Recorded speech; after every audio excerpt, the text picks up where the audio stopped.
కీర్తన 13వ వచనంలో మనం 2 మాటలు కనబడుతున్నాయి. త్వరగా అని. త్వరగా. త్వరగా అంటే ఫాస్ట్‌గా. త్వరగా అంటే త్వరగా అంటే మన సాధారణంగా ఉన్న మనం టైం కంటే కొంచెం వేగంగా. ఎప్పుడైతే మనం ఆలస్యం చేసామో చాలా మనం కోల్పోతాం. టయానికి మనకి బస్సుకి వెళ్ళలేదనుకోండి, టయానికి బస్సుకి వెళ్ళకపోయినట్టయితే బస్సు దాటిపోద్ది. అంటే ఇంకో బస్సు ఉంటుంది, కానీ మనం వెళ్ళే టైం అనేది ఏమవుద్దంటే ఆలస్యం అవుద్ది, డిలే అయిపోద్ది. అంటే మనం వెళ్ళవలసిన టయానికంటే మనం ముందుగా వెళ్ళటమే త్వరగా వెళ్ళటం. ఇక్కడ మనం చదువుకున్న త్వరగా రమ్ము, త్వరగా రమ్ము. త్వరగా, త్వరపడాలి. దేనికోసం మనం త్వరగా వెళ్ళాలి అని మనము ఆలోచన చేస్తున్నట్లయితే బైబిల్లో చాలా భావాలనేవి కనబడుతున్నాయి. ఎందుకంటే మనం త్వరగా వెళ్ళకపోయినట్లయితే, ఇప్పుడు మీకు ఇంకా బెస్ట్ ఎగ్జాంపుల్ ఏంటంటే, మనందరికీ రేషన్ బియ్యం మన ఇంటికి వస్తుంది. అందరికి కూడా రేషన్ బియ్యం ఇంటికి వస్తుంది. కానీ బియ్యం, కందిపప్పు అందారా ఎంతమంది తీసుకుంటున్నారు? అందరూ తీసుకుంటున్నారా? ఎందుకంటే అవి కొన్నే వస్తున్నాయి కాబట్టి అవి మనం పొందుకోవాలంటే త్వరగా మనం వెళ్ళాలి, అవి తీసుకోవాలి. లేకపోయినట్లయితే బియ్యం ఒకటే ఉంటాయి. అంటే మనం లేట్ అయ్యే కొద్ది, ఆలస్యం అయ్యే కొద్ది ఏమవుద్దంటే మనం చాలా విషయాల్లో పోగొట్టుకున్న వారుగా ఉంటాం. లేట్ అయితే బస్ దాటిపోద్ది, లేట్ అయితే ట్రైన్ దాటిపోద్ది. ఫ్లైట్ ఉందనుకోండి, ఫ్లైట్లో ఆలస్యం ఉండదు, ఎగ్జాక్ట్ టయానికి అది టేకప్ అవుతుంది, ల్యాండింగ్ అవుతుంది. ముందుగానే అరగంట ముందుగానే మనము ఆ యొక్క ఎయిర్పోర్ట్లోకి ఉండాలి. మనం అరగంట ముందుగానే ఉండాలి. అరగంట దాటిన తర్వాత ఇంకా టైం ఉంది కదా అని అనుకున్నాం అనుకోండి, లోపలికి నో ఎంట్రీ. ఎయిర్పోర్ట్లో మనము అడ్వాన్స్గా ఉంటేనే ఫ్లైట్ ఎక్కగలం, లేకపోతే గేట్ బయటే. కాబట్టి ఒకసారి మనం ఆలోచన చేస్తున్నట్లయితే త్వరపడాలి. దేనికి మనము త్వరపడాలి? ఏ విషయంలో మనము త్వరగా ఉండాలి? త్వరగా అంటే ముందుగా, 1 నిమిషం అడ్వాన్స్గా. డాక్టర్ అంటాడు, అమ్మా ఒక 10 నిమిషాలు ముందుగా మీరు వచ్చినట్లయితే నేను సేవ్ చేద్దును. మీరు 10 నిమిషాలు ఆలస్యంగా వచ్చారు కాబట్టి నేనేం కూడా చేయలేను. అంటే ఆ ప్రాణం బతకాలంటే 10 నిమిషాలు ముందుగా ఉండాలి. ఇక్కడ దేవుని యొక్క వాక్యం కూడా రాయబడి త్వరపడాలి. ఏ విషయంలో మనం త్వరగా ఉండాలి, ఏ విషయంలో మనము వేగిరపాటు కలిగిన వారిగా ఉండాలో కొద్ది నిమిషాలు పరిశుద్ధ లేఖనములో నుంచి కొన్ని మాటలు మనం నేర్చుకుందాం. యాకోబు పత్రిక 1వ అధ్యాయము 19వ వచనం. యాకోబు పత్రిక 1వ అధ్యాయం 19వ వచనం. నా ప్రియ సహోదరులారా,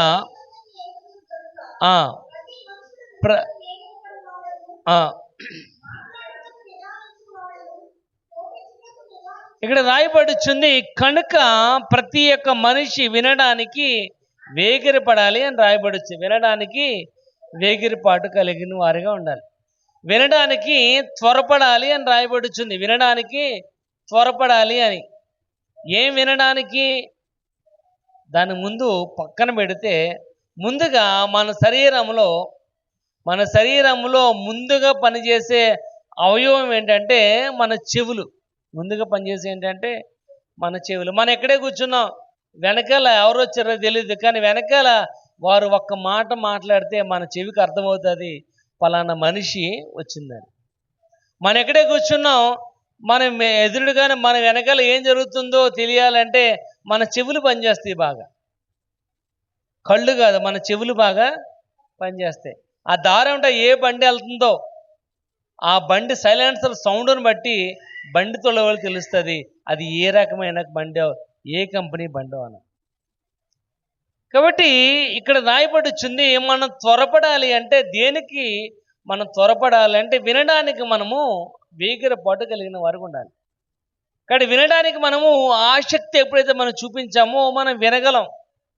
మనం వస్తున్నాం కానీ వింటున్నామా లేదన్నది నీకు తెలుస్తుంది తప్ప నాకు తెలీదు.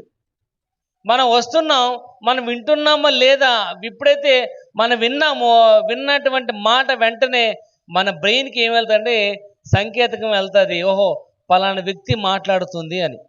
ఇక్కడ మాట మనం వినాలా వద్దా అన్నది తర్వాత విషయం, కానీ మొదట ఆ మాట మనకి బ్రెయిన్కి అనేది వెళ్తుంది. కనుక ఇక్కడ రాయబడుచుంది, మనము కూడా మొదట ఏ విషయంలో మనం తొందరపాటు కలిగిన వారిగా త్వరపడాలి అంటే వినడానికి త్వరపడాలి. ఎందుకంటే మనము గనక ఆలస్యమైనట్లయితే కొన్నిసార్లు చూడండి, చాటింపు వేస్తూ ఉంటారు, పలానా చోట పలానా వస్తువులు ఉన్నాయి, లేక పలానా చోట చేపలు దొరుకుతున్నాయి, పలానా చోట మంచి ఒక అదేంటిది కార్యక్రమాలు జరుగుతున్నాయి. అవి మనం వింటే మనం వాటిలో పాల్గొనగలం, వినకపోతే వాటిలో మనం పార్టిసిపేషన్ అనేది చేయలేం. దేవుని యొక్క వాక్య భాగం రాయబడుతుంది, ఆసక్తితో మొదట మనం వినేవారిగా ఉండాలి. ఇక్కడ వినటంలో మనం తొందరపాటు కలిగిన వారిగా ఉండాలి. చూడండి, ఇక్కడ రాయబడుచుంది 18వ సామెతల గ్రంథము సార్ చూద్దాం. సామెతల గ్రంథం 18వ అధ్యాయం 13వ వచనం, 18వ అధ్యాయం 13వ వచనం. మనం ఎలాంటి వారమో అక్కడ రాయబడుచుంది. సంగతి వెనక ముందు ప్రత్యుత్తరం ఇచ్చేవాడు. ఇక్కడ రాయబడుచుంది సంగతి వెనక ముందు ప్రత్యుత్తరం ఇచ్చేవాడు అంటున్నాడు. అంటే ఏంటి? వినకుండగానే మనం మాట్లాడేస్తూ ఉంటాం. కొంతమంది అంటూ ఉంటారు, వాళ్ళు ఆవులించారంటే పేగులు లెక్కెట్టేస్తారని. ఆవులించారంటే పేగులు లెక్కెడతారు అంటాం మనం. వీళ్ళు ఎలాంటి వాళ్ళంటే వినక ముందు ప్రత్యుత్తరం ఇచ్చేవారు. సంగతి వెనక ముందు ప్రత్యుత్తరం ఇచ్చేవారు అంటే అసలు సబ్జెక్ట్ ఏంటో తెలియకుండానే మనం మాట్లాడేస్తూ ఉంటాం. కొన్నిసార్లు అసలు మనం మాట్లాడాలా వద్దా అన్నది తెలియకుండానే మనం మా సమాధానం ఇచ్చేస్తూ ఉంటాం. ఇక్కడ రాయబడుచుంది, సంగతి వెనక ముందు ప్రత్యుత్తరం ఇచ్చేవానికి సిగ్గు అవమానం తప్ప ఏమీ లేదు. కాబట్టి నువ్వు మాట్లాడాలంటే నువ్వు వినాలి. నువ్వు మాట్లాడాలంటే త్వరగా వినాలి, త్వరపడాలి వినడానికి. మనం ఏం చేస్తూ ఉంటాం అంటే వినడానికి మనము ఇంట్రెస్ట్ చూపించాం, కానీ చూస్తాకి మాత్రం ఇంట్రెస్ట్ చూపిస్తాం. దేవుని యొక్క వాక్య భాగం రాయబడుచుంది, సంగతి వెనక ముందు ప్రత్యుత్తరం ఇచ్చేవాడు అవమానమును సిగ్గును పొందుకునేవాడుగా ఉంటాడు. ఇక్కడ మనం మాట్లాడాలి అంటే వినాలి. మనం పాఠం వింటేనే ఆ పాఠం ఏంటో మనకు తెలుస్తుంది. లెసన్ వింటేనే అర్థమవుతుంది తప్ప చూస్తే అర్థం కాదు. ఇక్కడ ఏం చేయాలంట? వినాలి. ఇక్కడ రాయబడుచుంది రోమిలకు రాసిన పత్రిక 10వ అధ్యాయం 17వ వచనం, వినుట వలన విశ్వాసం కలుగును, ఆ వినుట క్రీస్తు గురించిన మాట వలన కలుగును. ఇక్కడ రాయబడుచుంది వినుట వలన విశ్వాసం. ఇక్కడ నువ్వు విశ్వాసిగా ఉండాలి అంటే దేవుని యొక్క వాక్యాన్ని వినాలి. ఎందుకు దేవుని యొక్క వాక్యం వినాలంటే అదే కీర్తనలో 19వ కీర్తన రాయబడుచుంది. చూడండి, 19వ కీర్తన 10వ వచనం, అవి బంగారము కంటేను విస్తారమైన మేలిమి బంగారము కంటేను కోరదగినవి, తేనె కంటేను జుంటెత్తిన దార్ల కంటేను మధురమైన. ఇక్కడ రాయబడుచుంది అవి విస్తారమైన మేలిమి బంగారము కంటే కోరతగినవి, జుంటెత్తిన దార్ల కంటే మధురమైనది దేవుని యొక్క వాక్యం. ఇక్కడ దేవుని యొక్క వాక్యాన్ని వినటం వలన విశ్వాసం కలుగుతుంది. ఆ వినుట క్రీస్తు గురించిన మాట వలన కలుగుతుంది. ఇక్కడ దేవుని యొక్క మాట మనం వినడానికి తొందరపాటు కలిగిన వారికి ఉండాలి. దేవుని యొక్క మాట వినడానికి, దేవుడు చెప్పిన మాట వినడానికి మనం ఎలా ఉండాలంటే ఆసక్తి కలిగిన వారికి ఉండాలి. అందుకే చూడండి, ప్రసంగి చూద్దాం 5వ అధ్యాయం 1వ వచనం. ప్రసంగి గ్రంథము 5వ అధ్యాయం 1వ వచనం, నువ్వు మందిరమునకు పోవునప్పుడు నీ ప్రవర్తన జాగ్రత్తగా చూసుకొనవలెను. బుద్ధిహీనులు అర్పించిన బలి అర్పించుట కంటే సమీపించి ఆలకించుట శ్రేష్టం. బుద్ధిహీనుల వలె బలి అర్పించుట కంటే, ఇక్కడ రాయబడుచున్న ఒక మాట, సమీపించి ఆలకించుట శ్రేష్టం. ఇక్కడ దేవుని యొక్క మాట వినాలి అంటే దేవుణ్ణి సమీపించి ఆయన మాట వినాలి. ఆ మాట వింటమే శ్రేష్టం, మంచిది. అంటే ఇక్కడ రాయబడుచుంది మొదటిగా ఏ విషయంలో మనం తొందరపడాలి అంటే వినడానికి తొందరపడాలి. అందుకే ఒక సామెత ఉంది. ఏంటో సామెత అంటే అమ్మా, ఏంటో సామెత? గొడవకి అమ్మా, గొడవకి వెనకాల ఉండాలి, భోజనానికి ముందు ఉండాలి. భోజనానికి ముందు ఉండాలి. భోజనానికి మనం వెనకున్నాం అనుకోండి అమ్మా, ఆ వేసే మొదట బూరి అనేది మనకు రాదు. ఇప్పుడు బూరి మనకు రావాలంటే ఫస్ట్ బంతిలో ఫస్ట్ కూర్చోవాలి. ఎందుకంటే లాస్ట్ బంత్ వచ్చేటప్పటికి బూరెలు అయిపోతాయి, టిఫిన్ స్వీట్ అయిపోద్ది, సాంబార్ అయిపోద్ది, పలావ్ అయిపోద్ది, లాస్ట్కి అన్నీ కూడా అయిపోతాయి. కాబట్టి భోజనానికి ఎలాగైతే మనం ముందు ఉండాలో మొదటిగా రాయబడి దేవుని యొక్క వాక్యం వినడానికి కూడా ఎప్పుడు ఉండాలంటే త్వరపడాలి, ఫస్ట్ ఉండాలి. దేవుని యొక్క వాక్యం వినాలి మొదటిగా. ఎందుకంటే దేవుని యొక్క వాక్యం ఎప్పుడైతే మనం వింటున్నామో ఆ వాక్యం మనతో మాట్లాడుతుంది, ఆ వాక్యం నీతో మాట్లాడుతుంది.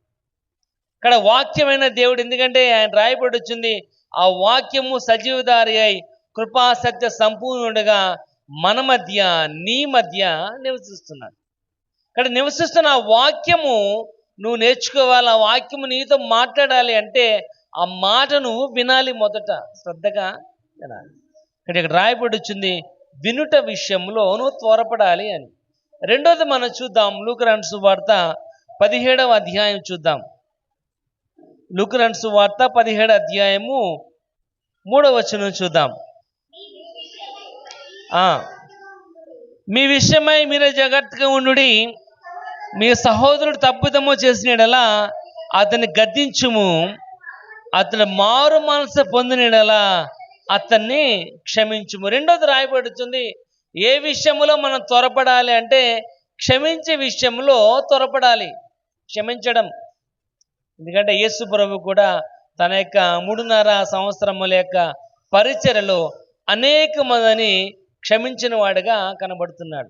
వ్యభిచారము చేయించు పట్టుబట్టిన స్త్రీని యేసు దగ్గర నిలబెట్టినప్పుడు అన్నాడు, అమ్మ నీ పాపములు క్షమించబడి ఉన్నవని. ఆ యొక్క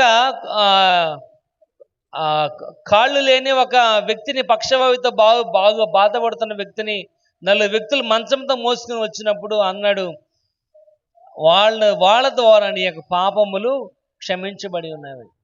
ఇక్కడ అనేకమైన సార్లు ఆయన అంటున్న మాట క్షమించబడి ఉన్నాయి. కాబట్టి ఆయనను ఆరాధిస్తున్న నీవు కూడా క్షమించడంలో త్వరపడాలి అని, క్షమించడంలో ఫస్ట్ ఉండాలి.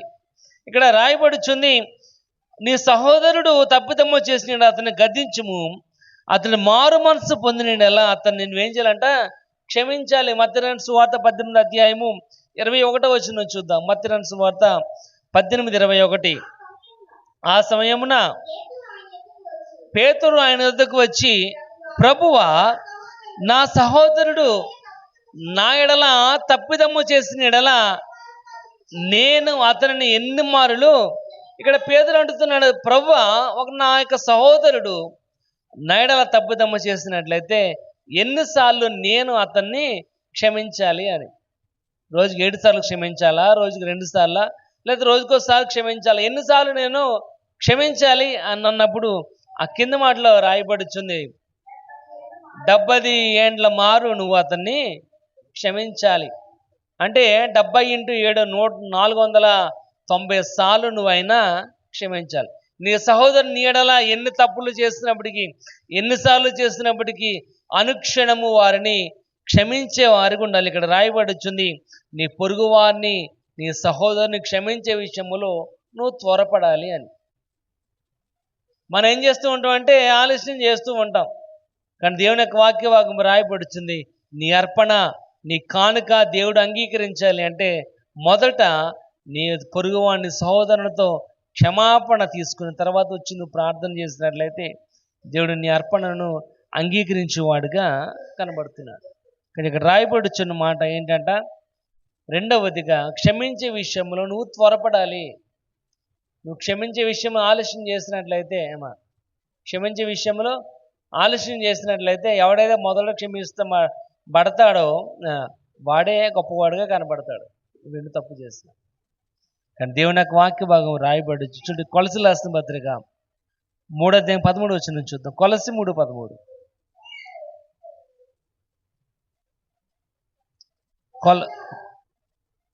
ఎవడైనను తనకు హాని చేస్తునని ఒకడు అనుకుని ఎడల ఒకరినొకడు సహించుచు ఒకరినొకడు క్షమించుడి.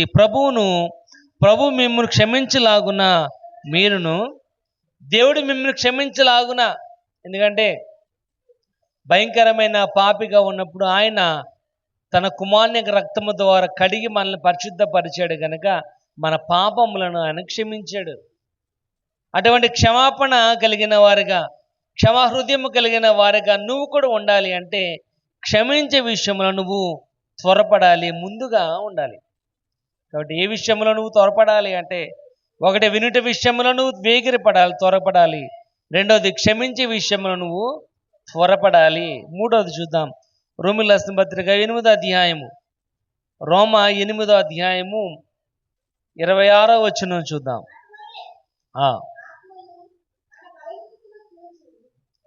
సహాయం చేయుచున్నాడు. ఏలయనగా మనము యుక్తముగా ఎలాగ ప్రార్థన చేయాలో మనకు తెలియదు. ఉచ్చరింప సఖ్యము కానీ మూలగలతో ఆత్మ తానే మన తరపున ప్రార్థన. ఇక్కడ మనం రాయబడుచుంది, యుక్తముగా ఎలా ప్రార్థన చేయాలో తెలియదు మనకి. ఏ సందర్భంలో ఎలా ప్రార్థన చేయాలో తెలీదు. ఏ సందర్భం ఎలా ప్రార్థన చేయాలో తెలియదు. ఇప్పుడు మనం బర్త్డే ఫంక్షన్కి వెళ్ళి కుటుంబానికి ప్రభు ఆదరణ కలిగించండి అని ప్రార్థన చేసాం అనుకోండి. ఆదరణ ఎప్పుడు మనకి? చనిపోయినప్పుడు ఆదరణ. ఇక్కడ మన బర్త్డేకి వెళ్ళి ప్రభు ఆ బిడ్డకు ఆదరణ కలిగజేయండి అంటే అది బాగోదు, సమంజసంగా లేదు. ఇప్పుడు మనం చనిపోయినప్పుడు వెళ్ళి ప్రభు ఆ కుటుంబాన్ని దీవించండి అని ప్రార్థన చేసాం అనుకోండి. అప్పుడు వాళ్ళు బాధలో ఉండగానే మనం దీవించమంటే ఇంకా బాధలు ఎక్కువ రావాలని. కాబట్టి అది కూడా రీజనబుల్గా అనేది ఉండదు. కాబట్టి ఏ సందర్భంలో ఎలా ప్రార్థన చేయాలో మనకి ఏంటంటే తెలియదు. తెలియనప్పుడు ఇప్పుడు ఏం చేయాలి? నేర్చుకోవాలి. కానీ నేర్చుకోవాలంటే ఇక్కడ రాయబడుచుంది, ప్రార్థన విషయంలో త్వరపడాలి. దేవుని యొక్క వాక్య భాగం రాయబడుచుంది, బాప్తిస్మా యోహాను తన శిష్యులకి ప్రార్థన నేర్పాడు. కాబట్టి ఈ మాట యేసు ప్రభు యొక్క శిష్యులు తెలుసుకున్న ప్రభా, బాప్తిస్మా యోహాను వారి శిష్యులకి ఎలా ప్రార్థన చేయాలో నేర్పాడు, మాకు కూడా నేర్పండి. అప్పుడు ఆయన చెప్పాడు మత్తయి సువార్త 6వ అధ్యాయంలో, పరలోకమందున్న మా తండ్రి నీ నామము పరచబడింది కదా. ఆ కింద మళ్ళీ రాయబడుచుంది, మా రుణస్తులను మేము క్షమించున్న ప్రకారము మా రుణములను క్షమించుము. కాబట్టి ఆ ప్రార్థనలను ఉంది, మనము క్షమించే విషయములలో, ప్రార్థించే విషయములలో ఏంటంటే త్వరపడాలి అని. అక్కడ రాయబడుచుంది మనం ఎలా ప్రార్థన చేయాలి అండి. ఎందుకంటే పౌలు అంటున్నాడు, మనం యుక్తముగా ఎలా ప్రార్థన చేయాలో, దేవునికి ఇష్టమైన ప్రార్థన ఎలా చేయాలో మనకు తెలియదు కనుక ప్రార్థన ఏం చేయాలంట నేర్చుకోవాలి. చూడండి, జెరెమీయా 33వ అధ్యాయం 3వ వచనం చూద్దాం. నాకు మొరపెట్టము నేను నీకు ఉత్తరం ఇచ్చేదను. తర్వాత అంతేనా? 33వ అధ్యాయం 3వ వచనం, నాకు పొరమెట్టము నేను నీకు ఉత్తరం ఇచ్చేదను, నువ్వు గ్రహింపలేని గొప్ప సంగతులను, గూఢమైన సంగతులను నేను నీకు. ఎప్పుడంట? ఆయనకు ప్రార్థన చేసినప్పుడు, ప్రార్థనలో మనం త్వరపడినప్పుడు. అక్కడ రాయబడుచుంది, నాకు మొరపెట్టము నేను నీకు ఉత్తరం ఇచ్చేదను, నువ్వు గ్రహింపలేని గూఢమైన సంగతులను, రహస్యాలను నీకు బయలుపరచబడతాయి. ఎప్పుడంటే నువ్వు ఆయనను అడిగినప్పుడు. కాబట్టి ప్రార్థన అంటే దేవునితో మాట్లాడటం, వాక్యం అంటే ఆయన మనతో మాట్లాడుతుంది. ఇక్కడ మనం మాట్లాడడానికి సిగ్నల్ అవసరం లేదమ్మా, సిగ్నల్ అవసరం లేదు. మనం మాట్లాడటానికి బ్యాటరీలో ఛార్జింగ్ అవసరం లేదు. మనం మాట్లాడటానికి సిమ్ అవసరం లేదు. ఇక్కడ రాయబడి వచ్చింది, నువ్వు దేవునితో మాట్లాడాలి అంటే ఆయనకి ప్రార్థన చేయాలి. ఆయన నీతో మాట్లాడాలంటే తన వాక్యం ద్వారా నీతో మాట్లాడతాడు. ఇక్కడ కమ్యూనికేషన్ ఆ విధంగా జరుగుతుంది. ఇక్కడ రాయబడి వచ్చింది మనం ఎలా ప్రార్థన చేయాలి, ఎందుకంటే అక్కడ నేర్పారు. చూడండి, లూకా 11వ అధ్యాయం చూద్దాం, 1వ వచనం, 11:1 లూకా. ఆ, ఒకడు ప్రభువా, యోహాను తన శిష్యులకు నేర్పినట్లుగా మాకును ప్రార్థన చేయుట నేర్పు. ఒకటి మనం కూడా ఎలా ప్రార్థన చేయాలి, ఏం చేయాలి అని నేర్చుకోవాలి. ప్రార్థన చేయటం రాలేదనుకోండి, ప్రార్థన చేయటం రాలేదనుకోండి, మన గురించి మనమే, నీకు ఏది అవసరమో నువ్వే దేవుని అడగలేవు. ఇక్కడ ప్రార్థన ఎలా చేయాలో నేర్చుకోవాలి. ఇక్కడ రాయబడి వచ్చింది, ప్రార్థనలోనే జయం అనేది ఉంది, ప్రార్థనలోనే విజయం. కాబట్టి ప్రార్థనే మనం నడిపించేది. ఇక్కడ చూడండి, యోబు గ్రంథం చూద్దాం. యోబు గ్రంథం 42వ అధ్యాయము 10వ వచనం చదువుకుందాం. 42వ అధ్యాయం 10వ వచనం యోబు గ్రంథం.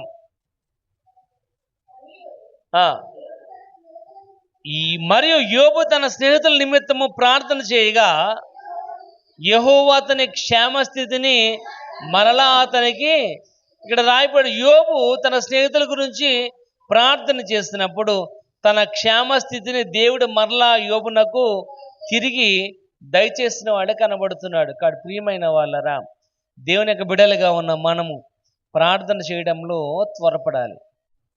ప్రార్థన చేయండి అమ్మా అంటే ఒకళ్ళు కూడా మాట్లాడలేరు. కానీ మీ ఇష్టం వచ్చింది మాట్లాడండి అమ్మా నాన్ స్టాప్గా అంటే మాత్రం గంటలు తరబడి కాళ్ళు నొప్పులు వచ్చేసిన నిలబడి గంటలు మనం మాట్లాడగలం. కానీ ప్రార్థన చేయమంటే తప్పులు వచ్చేస్తాయి అండి పాస్టర్ గారు అంటే. ప్రార్థన చేయమంటే తప్పులు వచ్చేస్తాయి. కానీ మనం బూతులు పెడుతున్నప్పుడు ఒక తప్పు కూడా రాదు.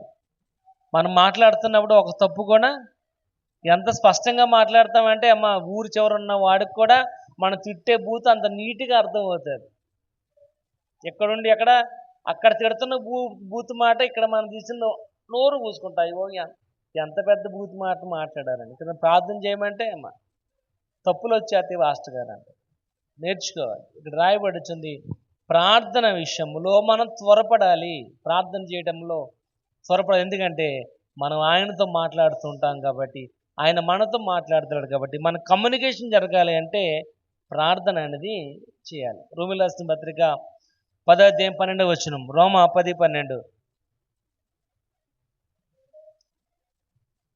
తనకు ప్రార్థన చేయవారు అందరి ఎలా కృపచూపుటకు ఐశ్వర్యవంతుడే ఉన్నాడు. ఇక్కడ రాయబడి తన కొరకు ప్రార్థన చేసేవారి ఎడల ఆయన కృపచూపుటకు ఐశ్వర్యవంతుడై ఉన్నాడు. ఎవరైతే ఆయనకి ప్రార్థన చేస్తారో, ప్రార్థన చేసే విషయంలో ఎవరైతే త్వరపడతారో వారికి ఆయన కృపచూపుటములో గొప్ప ధనవంతుడై ఉన్నట్లుగా రాయబడుతుంది. ఇక్కడ ప్రియమైన వాళ్ళరా, ఆయన ఐశ్వర్యవంతుడిగా నిన్ను చేయాలంటున్నాడు. నువ్వు చేయాలంటే ప్రార్థన విషయంలో నువ్వేం చేయాలంట? త్వరపడాలి. చూడండి, ఎఫెసీ రాసిన పత్రిక 3వ అధ్యాయం 20-21 వచనం చూద్దాం. ఎఫెసీ 3:20-21. మనలో కార్యసాధకమైన మనం అడుగు వాటన్నిటికంటేను ఊహించు వాటన్నిటికంటేను అత్యధికముగా చేయ శక్తి కలిగిన దేవుడు. చాలని ఇక్కడ రాయబడుతుంది, మనం అడుగు వాటన్నిటికంటేను ఊహించు వాటన్నిటికంటేను శక్తి కలిగిన వాడు అయిన ఆయన ఉన్నాడు. ఆయన నీకు సహాయం చేసేవాడు ఉన్నాడు. కనుక నువ్వు ప్రార్థన చేసే విషయంలో త్వరపడాలి. ఇక్కడ ఒకటి వినుట విషయంలో త్వరపడాలి. రెండోది రాయబడుతుంది, రెండోది ఏంటి? క్షమించడం విషయంలో త్వరపడాలి. మూడోది ప్రార్థన చేయడం విషయంలో త్వరపడాలి. నాలుగోది చూద్దాం. ఆదికాండం 24వ అధ్యాయం 20.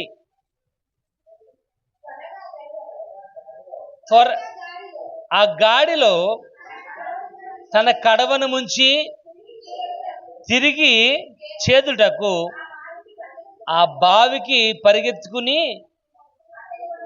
అతని ఒడ్డులన్నిటికీ కూడా నీళ్లు చేది పోస్తాను. ఇక్కడ ఎవరి గురించి మాట చెప్తున్నాడు? ఎవరు? ఇక్కడ ఒక స్త్రీ గురించి మాట్లాడుతున్నాడు. ఎలియాజరు ప్రార్థన చేస్తాడు. తన యొక్క సేవకుడైన తన యొక్క యజమాని యొక్క భార్య కోసం వెళ్తున్నాడు, ప్రార్థన చేస్తాడు. ఇదిగో నేను ఇక నూతి దగ్గర ఉండి ప్రార్థన చేస్తున్నాను, ఎవరైతే మొదటగా వచ్చి నాకును నా ఒంటెలకు నీళ్లు పోస్తానంటారో ఆమె నా యజమానుడి యొక్క భార్య అగునని ప్రార్థన చేస్తుంది. అక్కడ రాయబడుచుంది, అతని ప్రార్థన చేయుట చాలించకుండానే తన ప్రార్థనకు జవాబు అనేది వచ్చింది. ఆ స్త్రీ అంటుంది, నీకును నీ ఒంటెలకు కూడా నేను నీళ్లు పోస్తాను. మన చదివిన వచనంలో రాయబడుచుంది, ఆమె వెళ్ళి తనకు నీళ్లు పోసిన తర్వాత మరలా గాడిలో తన బిందెను ముంచి పోసి మరలా పరిగెత్తుకుని పోయి మరలా ఆ నీళ్ళన్నిటికీ ఆ ఒంటెలన్నిటికీ నీళ్లు చేతి పోసిన రాయబడుచుంది. మనం లెక్కేసుకుందాం, ఒక ఒంటె 10 బిందులు నీళ్ళు తాగినాయి అనుకుందాం. అక్కడ 10 ఒంటెలు ఉన్నాయి. 10 × 10 100 బిందులు నీళ్లు పోయాలి. మన ఇంటికి 4 చుట్టాలు వస్తేనే మన ఇంటికి 4 చుట్టాలు వస్తేనే కేజీ బియ్యం వండుతాకి ఆలోచిస్తాం. కేజీ బియ్యం వండుతాకి ఆలోచిస్తాం. కానీ ఇక్కడ ఆమె 100 బిందులు నీళ్లు నాన్ స్టాప్గా ఆ యొక్క నూతిలోనికి దిగి పోసినట్లుగా కనబడుతుంది. 4వది రాయబడుతుంది, మనము సహాయం చేసే విషయంలో త్వరపడాలి. దీంట్లో సహాయం చేసే విషయంలో త్వరపడాలి. కాబట్టి ఎవరికైనా సహాయం చేయాలనుకున్నప్పుడు ఏం చేయాలంటే ఫస్ట్ ఉండాలి అనుకోవాలి. నేను చాలాసార్లు అడిగానమ్మా, మన చర్చలో కొంతమంది బలహీనలు ఉన్నారు, వారి కోసం మనం సహాయం చేయాలంటే అందరూ ఇచ్చాక చూద్దాం, కంగారు ఏమంటే ముందాళ్ళు ఇచ్చాక మనం ఇద్దాం అనుకునే వాళ్ళుగానే మనం ఉన్నాం తప్ప మొదట నేను ఉంటాను అనుకునే వాళ్ళు మాత్రం ఎవరు కూడా. కానీ ఇక్కడ దేవుని యొక్క వాక్య భాగం రాయబడి వచ్చింది, సహాయం చేయడంలో త్వరపడాలి.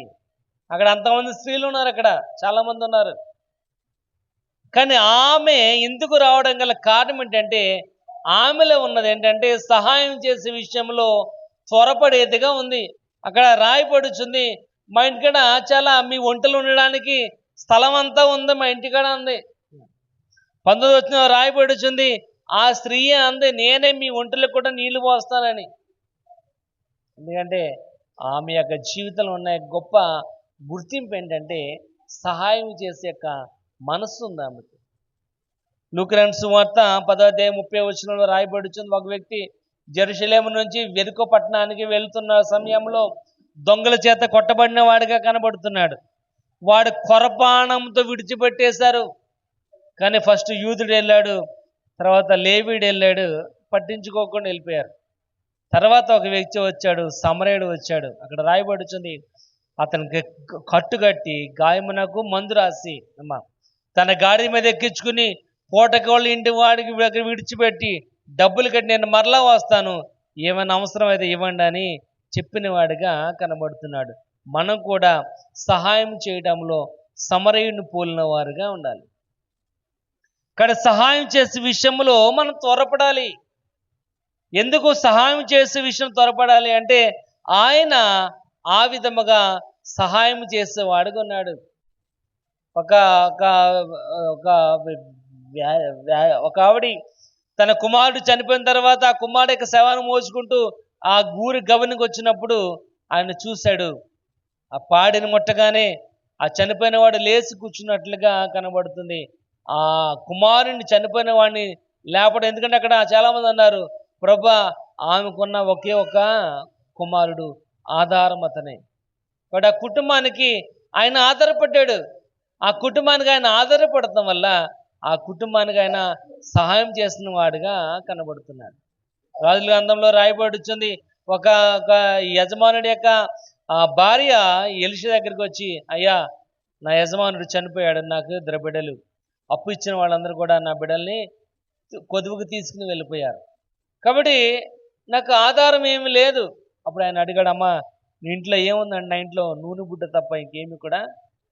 దాని ద్వారా ఆ కుటుంబానికి ఆయన సహాయం చేసిన వాడుగా కనబడుతున్నాడు.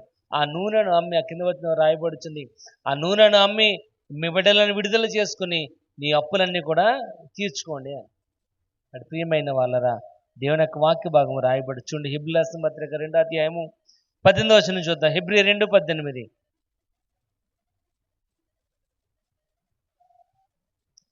లేదమ్మా మీ బైబిల్లో?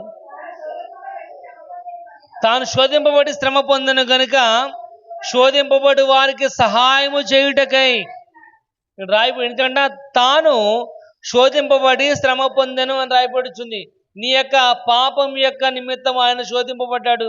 నీ విమోచన కోసం ఆయన శ్రమ పొందిన వాడిగా ఉన్నాడు. కనుక ఇక్కడ రాయబడుతుంది ఆయన శోధింపబడి వారికి సహాయము చేయడానికి శక్తిమంతుడై ఉన్నాడు. ఎవరైతే అటువంటి యొక్క శోధనలో, ఇబ్బందుల్లో, కష్టాల్లో ఉన్నారో వారికి ఆయన సహాయం చేసేవాడుకున్నాడు. కనుక ఆయనను వెంబడిస్తున్న నీవు, ఆయన ఫాలో అవుతున్న నీవు, ఆయనే నా రక్షకుడిని గ్రహించిన నీవు కూడా ఇతరులకు సహాయం చేసే విషయములలో నువ్వు త్వరపడాలి అని రాయబడుతుంది. ఇతరులకు సహాయం చేసే విషయంలో నువ్వు సహాయం చేయాలి. 3వ యోహాను పత్రిక చూద్దాం. 3వ యోహాను పత్రిక చూడమ్మా, 7-8 వచ్చిన చదవండి ఒకసారి. 3వ యోహాను పత్రిక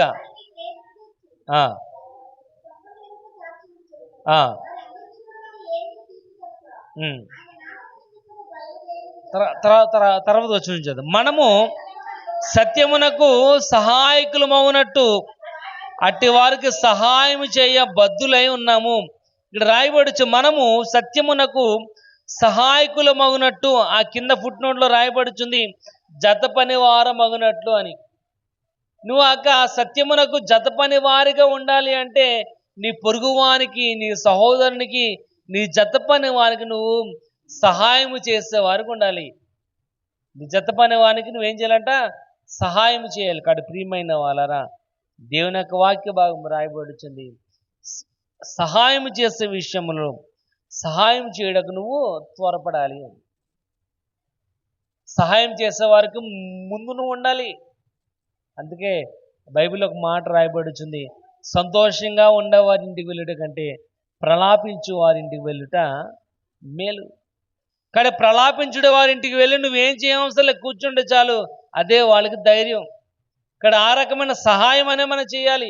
మాట సహాయం అనే చేయాలి. మనము చేతలో చేయకపోయినా మాటల్లో అయినా వారికి సహాయం చేసేవారికి, వారిని ఆదరించేవారికి, వారి విశ్వాస జీవితంలో బలపడే విధముగా మనం ఏం చేయాలంటే వారికి సహాయం చేయడంలో త్వరపడేవారిగా ఉండాలి.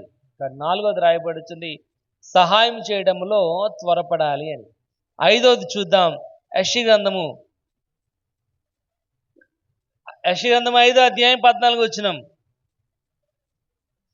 యెషయా గ్రంథము 5వ అధ్యాయము 14 వచనం.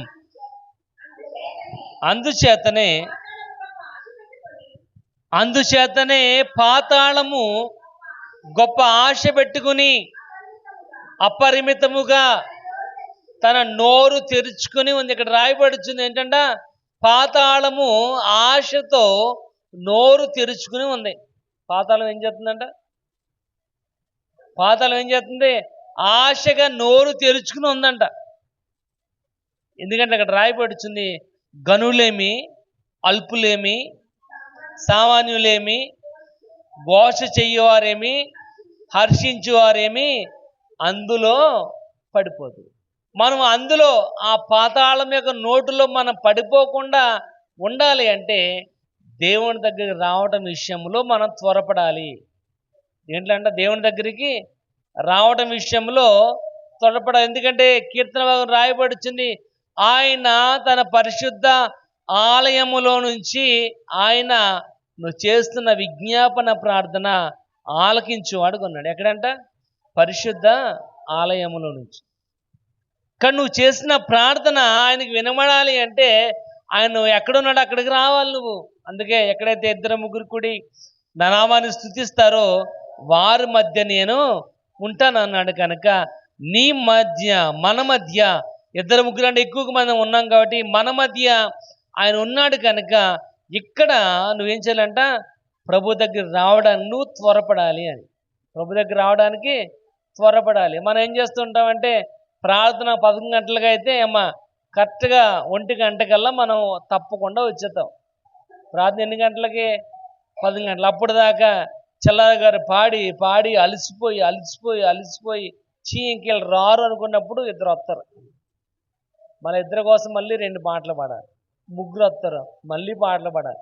పాటలు పాడుకుంటూ వెళ్ళిపోతే సాయంత్రం దాకా మనం వచ్చేవాళ్ళలాగా ఉన్నాం తప్ప ఇంకెప్పుడు మనము త్వరగా వచ్చేది ఎప్పుడు. ఎందుకంటే మన ప్రార్థన తప్ప మిగతా అన్ని విషయాల్లో మనం త్వరగా ఉంటాం. ప్రార్థన విషయంలో తప్ప అన్ని విషయాల్లో కూడా మనం చాలా త్వరగా ఉంటాం. ఇప్పుడు పండుపోక సీజన్ కాబట్టి 3 గంటలు లేపేసినా మనం టక్కన లేచి వచ్చేస్తాం. 3 గంటలు లేపినా. కానీ ఉదయకాల ప్రార్థన 4 గంటలకు రమ్మంటే కాళ్ళు నొప్పులు అని ఒకళ్ళు, నడు నొప్పి అని ఒకళ్ళు, చలి అని ఒకళ్ళు, ఆ వంకలాడి ఈ వంకలెట్టి ప్రభు దగ్గర రావడానికి మనం ఏం చేయాలంట? త్వరపడాలి అని ఇక్కడ రాయబడుతుంది.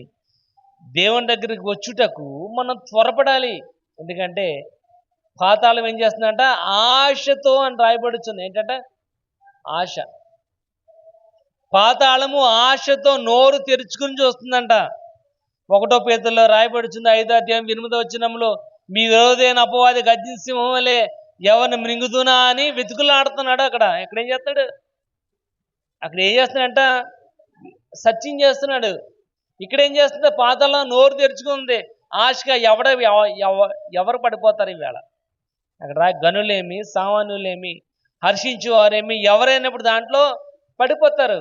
అక్కడ కొత్త నిబంధన రాయబడుతుంది, మీరు ఈ విరోధి అయిన అపవాది గర్జించిన సింహం వలె ఎవరిని మింగుతున్నా అని వెతుకులాడుతున్నాడు. కనుక ఆ సింహం నోట్లో మనం పడిపోకుండా ఉండాలి అంటే త్వరగా దేవుని దగ్గరికి రావాలి. త్వరగా దేవుని చేరుకోవడానికి రావాలి. యెషయా గ్రంథంలో రాయబడి, యెహోవా దొరుకు కాలమందు మీరు ఆయనను వెతకాలి అని, సమీపంగా ఉన్నప్పుడు ఆయన మీరు వేడుకోవాలి అని ఇక్కడ రాయబడుచున్న మాట చూడండి. ఏంటంట? యెహోవా దొరుకు కాలమందు మీరు ఆయనను వెతకాలి అని. వెతకాలి అంటే ఆయన ఉన్నకాడ వెతకాలి తప్ప ఆయన లేని చోట వెతకడం కాదు. ఆయన ఉన్న చోట వెతకాలి. ఆ వీధులనేమో పోగొట్టుకుని ఈ వీధిలో నేను వెతికితే దొరకతావు. ఎక్కడ పోగొట్టుకున్నావో, ఎక్కడ దొరుకుతుందో అక్కడే నువ్వు వెతకాలి తప్ప. చూడండి, లూకా 15వ అధ్యాయంలో ఒక స్త్రీకి 10 వెండి నాణేలు ఉన్నాయి. 10 వెండి నాణేలు ఉన్నాయి. దాంట్లో ఒక నాణెం పోగొట్టుకున్నప్పుడు ఆ కింద మాట రాయబడుతుంది, ఆమె దీపం వెలిగించి, చదవండి మాట చదవండి, ఆమె దీపం వెలిగించి ఇల్లు ఊడ్చి ఆ దొరుకు వరకు జాగ్రత్తగా వెతకత. ఇక్కడ రాయబడి ఏంటంట? దీపం వెలిగించి ఇల్లు ఊడ్చి ఆ దొరికే వరకు కూడా ఏం చేసిందంట? జాగ్రత్తగా వెతికింది. కానీ ఇక్కడ రాయబడి మనం నాణ్యం పోగొట్టుకొని, ఇంట్లో పోగొట్టుకుని బయట అంతా వెతికేసాం అనుకోండి, దొరుకుతుంది. ఎక్కడ పోగొట్టుకున్నామో, ఎక్కడ దేవుడు దొరుకుతాడు అక్కడ మనం ఆయనను పట్టుకోవాలి, వెతకాలి. ఇక్కడ రాయబడుచుంది చూడండి. జకర్యా గ్రంథం చూద్దాం. జకర్యా గ్రంథం 1వ అధ్యాయము 3వ వచనం చదువుకుందాం. 1-3వ వచనం జకర్యా గ్రంథం.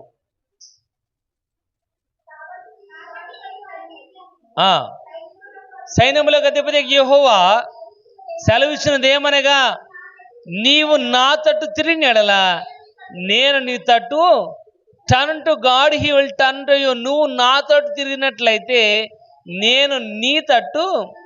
ఇప్పుడు ఎవరు తిరగాలి? ఫస్ట్ మనం తిరగాలి. పొద్దుతిరుగుడు పువ్వు సూర్యుడు చుట్టూ తిరగాలి తప్ప సూర్యుడు పొద్దుతిరుగుడు పువ్వు చుట్టూ తిరగడం.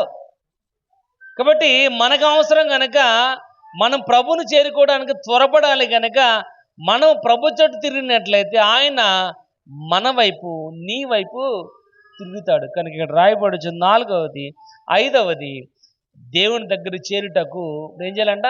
త్వరపడాలి అని. చూడండి, యోబు గ్రంథము చూద్దాం. యోబు గ్రంథము 22-23 చూద్దాం. 22వ అధ్యాయం 23వ వచనం. యోబు గ్రంథం. సర్వశక్తుని వైపు నీవు తిరిగిన ఎడల నీ గుడారములో నుండి దుర్మార్గమును దూరంగా తొలగించిన ఎడల నీవు అభివృద్ధి పొంది. ఇక్కడ రాయబడుచుంది, సర్వశక్తుని వైపు నువ్వు తిరిగినట్లయితే నువ్వు అభివృద్ధి పరచబడతావు. నువ్వు దేవుని దగ్గరికి త్వరపడి వస్తేనే నువ్వు దీవించబడతావు తప్ప నువ్వు ఇంటికాడ ఉండి మనసులో దేవుడు ఉన్నాడు అంటే కుదరదు. మనం ఎలాంటి వారం అంటే, నా మనసులో ఉన్నాడండి చాలా అనుకుంటాం. మనసులో ఉంటే పని అవ్వదు. నువ్వు దేవుని దగ్గరికి రావాలి. చూడండి, మనం చూస్తూ ఉంటాం గుళ్ళు దగ్గరికి అటు ఇటు దాటుతున్నప్పుడు ఇలా కళ్ళు మూసిన ఒక్క నిమిషం ఇలా కళ్ళు మూసిన ఇలాగా గుండె మీద చేసుకుంటే దేవుణ్ణి తలుచుకున్నట్టు కాదు. నువ్వు దేవుని దగ్గరికి రావాలి. నువ్వు రావటమే ఆయన యొక్క మెయిన్ ఇంటెన్షన్. కానీ ఇక్కడ రాయబడుతుంది ఏంటంటే, నువ్వు సర్వశక్తుని వైపు తిరిగినట్లయితేనే నువ్వు అభివృద్ధి పరచబడతావు. ఐదవది, నువ్వు దేవుని చేరుకోవటములో త్వరపడాలి అని. ఆరోది చూద్దాం. 45వ కీర్తన 1వ వచనం. ఒక దివ్యమైన సంగతితో నా హృదయం బహుగా ఉప్పొంగుచున్నది. నేను రాజును గూర్చి రచించిన దానిని పలికెదను. నా నాలుక త్వరగా రాయు అని కలము వలె ఉన్నది. ఆరవది ఫైనల్గా రాయబడుచుంది. మనం త్వరపడాలి అంటే సాక్ష్యం ఇవ్వడానికి త్వరపడాలి. సాక్షిగా ఉండడానికి ఏం చేయాలంట? త్వరపడాలి, సాక్షిగా ఉండాలి. విట్నెస్. దేవుడు చేసిన కార్యానికి మనము సాక్షిగా ఉండాలి. ఇక్కడ రాయబడుచున్న మాట, ఒక దివ్యమైన సంగతితో నా హృదయం బహుగా, ఒక దివ్యమైన సంగతి, ఒక మంచి సంగతితో నా హృదయం ఏం చేస్తుందంట? ఉప్పొంగిపోతుంది. అదేంటంటే, నేను రాజును గూర్చి రచించిన దానిని, ఏదైతే నా హృదయము బహుగా తృప్తిపరచబడుతుందో, నేను ఏదైతే రాస్తానో, కింద మాట రాయబడుచుంది, నా నాలుక త్వరగా రాయు అని కలము వలె ఉంది. నా నాలుక ఎలాగుందంట? పెన్న వలె ఉందంట. చూడండి, కొంతమంది చాలా ఫాస్ట్గా రాస్తారు, కొంతమంది చాలా స్లో. ఫాస్ట్గా అంటే కొంచెం రన్నింగ్ నోట్స్ ఉంటుంది అమ్మా. మాస్టర్ చెప్తుంటే వెంటనే నోట్లోంచి ఊడిపడగానే మన ఎండ రాశారు. కొంతమంది ఉంటారు పక్కన దాంట్లో తీసుకుని. ఇక్కడ రాయబడి నా నాలుగు ఎలాగుందంట? పెన్న వల్లే ఫాస్ట్గా వెళ్ళిపోతుంది. దేని గురించి అంటే సాక్షిగా ఉండడానికి. దేవుడు చేసిన క్రియకు సాక్షిగా ఉండాలి మనం. ఆ సాక్షి ఉండడానికి కోసం ఇక్కడ రాయబడుచుంది. చూడండి, 105వ కీర్తన 1-2 వచనాలు చూద్దాం. 105వ కీర్తన 1-2 వచనాలు. ఆయన గురించి పాడుడి, ఆయన కీర్తించుడి, ఆయన ఆశ్చర్య కార్యములను గురించి సంభాషణ. ఇక్కడ రాయబడి ఆయనను స్తుతించాలి, కీర్తించాలి, ఘనపరచాలి. ఆయన చేసిన కార్యాలను ఏం చేయాలంట? అనేక మందికి సంభాషణ చేయాలి, తెలియచేయాలి. అనేక మందికి తెలియచేయాలంటే నువ్వు మొదట సాక్షిగా నిలబడాలి. నువ్వు సాక్షిగా ఉండాలనే విషయంలో నువ్వు త్వరపడాలి. దేవుడు నా ఎడలు చేస్తున్న యొక్క ఆశ్చర్య క్రియను బట్టి నువ్వేం చేయాలంట? దేవుని సన్నిధిలో సాక్షిగా నిలబడాలి నువ్వు. ప్రియమైన వాళ్ళరా, ఇక్కడ రాయబడుచున్న మాట ఏంటంటే, చూడండి, అపొస్తలుల కార్యాలు 1వ అధ్యాయము 7-8 వచనాలు చూద్దాం. అపొస్తలుల కార్యాలు 1వ అధ్యాయము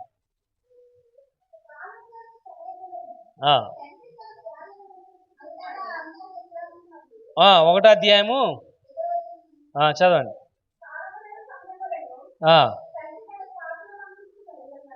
అన్నాడు, మీ పని కాదు. ఆయనను పరిశుద్ధాత్మ మీ మీదకి వచ్చినప్పుడు మీరు శక్తి నొందెదరు కనుక మీరు యెరూషలేములోను యోదయ సమరయ దేశముల అంతటను బూదిగంతముల వరకు నాకు సాక్షులై ఉందురు. ఏంటంట? అది దేవుని యొక్క ఉద్దేశము. కానీ ఇక్కడ రాయబడిన బూదిగంతముల వరకు మీరు నాకు సాక్షులుగా ఉన్నారు. ఎందుకంటే చూచి నమ్మిన వారి కంటే చూడక నమ్మిన వారు ధన్యులు. కాబట్టి ఆయన ఎలాగ ఉంటాడో మనకు తెలియదు, కానీ మన సాక్షిగా నిలబడితేనే దేవుడు ఉన్నాడు అన్నదానికి నిదర్శనం. ఏంటంటే నువ్వు ఈ క్షణమున ఈ విధంగా ఉండగల కారణం ఏంటంటే ఆయన చూపిన యొక్క దయ, కృప, ప్రేమ. కానీ నువ్వే నిదర్శనం కనుక నువ్వు అనేకుల ఎదుట నువ్వు సాక్షిగా రాయబడుచుంది. యోదయ సమరయలోని దేశం అంతటి నువ్వు బూదిగంతముల వరకు నువ్వు సాక్షిగా ఉండడానికి నువ్వు త్వరపడాలి. దేవుని కార్యానికి సాక్షిగా ఉండడానికి పెంచాలంటే త్వరపడాలి. ఇక్కడ ప్రియమైన వాళ్ళారా, చూడండి, 56వ కీర్తన ఒకసారి చూద్దాం.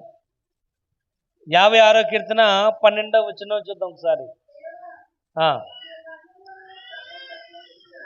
దేవ, మరణములో నుండి నా ప్రాణము తప్పించి ఉన్నావు. నేను జీవపు వెలుగులో దేవుని సన్నిధిని సంచరించున్నట్లు జారిపడకుండా నీవు నా పాదమును తప్పించి ఉన్నావు. అందుకు మనం దేవునికి సాక్షిగా ఉండాలి.